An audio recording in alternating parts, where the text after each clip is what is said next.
I'm Mario Ritter with the VOA Special English Agriculture Report. Cacao or cocoa trees grow in hot, rainy areas of Africa, Asia, and Central and South America. Their beans are used to make cocoa powder, cocoa butter, and of course, chocolate. There are 5 to 6 million growers, maybe more. Many are poor family farmers with only a few hectares. West Africa produces more than half of all cocoa beans. Ivory Coast leads the world in production, followed by its neighbor Ghana. The trees are usually in their 5th year when they start to grow the pods that contain the beans. The trees produce the most pods when they are 10, but they are still productive long after that. Workers use large knives to cut the lower pods and long tools to remove pods from high on the trees. Later, they break open the pods to remove the beans. A half gram of chocolate requires about 400 beans. The World Cocoa Foundation says an average pod contains 20 to 50 beans. And experts say growers may lose perhaps 1/3 of their harvest to disease and insects. But now scientists have genetic maps of 2 kinds of cocoa trees.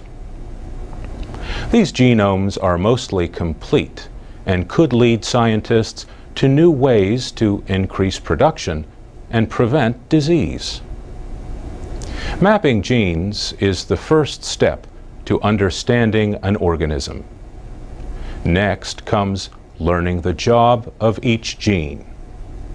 The American food company Mars took the lead in paying for mapping the genes of the Forastero cocoa tree. The Forastero provides 80 to 90% of the world's cocoa beans.